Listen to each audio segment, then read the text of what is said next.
ఇంత మహాకుంభమేళలో ఒకటి లాస్ట్ మనకి కొన్ని రోజుల క్రితం జరిగినటువంటి సంఘటన అనుకోవచ్చు. చాలామంది కూడా మరణించారు. అయితే అది దేనివల్ల మెయిన్ రీజన్ జరిగిందని అంటారు సార్? ఎందుకంటే మీరు ఇక్కడ ట్రాఫిక్ అని అన్నీ కూడా మీరు చూసేటటువంటి ఒక వ్యవస్థ ఉన్నటువంటిది. చాలామందికి ఏదేదో కామెంట్ చేస్తున్నారు, రకరకాలుగా చెప్తున్నారు. కానీ మెయిన్ రీజన్ అక్కడ జరిగిన ఇన్సిడెంట్ ఏంటి? బేసికల్గా ఆ ఏరియా మొత్తం కుంభమేళ డిఐజీ నేతృత్వంలో ఉంటుంది. ఆయన పర్సనల్గా చూసే ఏరియా. బట్ యాజ్ సచ్ నేను మీకు చెప్పాల్సింది ఏంటంటే 27th 28th అన్ప్రెసిడెంటెడ్ క్రౌడ్ వచ్చిందండి. అంటే మేము అసలు అంత క్రౌడ్ అని మేము ఎక్స్పెక్ట్ చేయలేకపోయాం.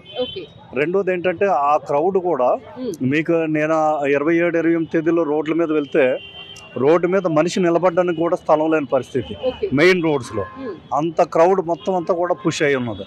సో అదొకటి మెయిన్ రీజన్ మనకి కనిపిస్తుంది. ఎంత క్రౌడ్ అంతా కూడా అందరికీ త్రివేణి సంగమంలో స్నానం చేయాలి, అది కూడా ఆ ముహూర్తం టైంలో స్నానం చేయాలని వాళ్ళంతా పెట్టుకోవడం వల్ల మొత్తం అందరూ కూడా అక్కడికి వెళ్ళడం.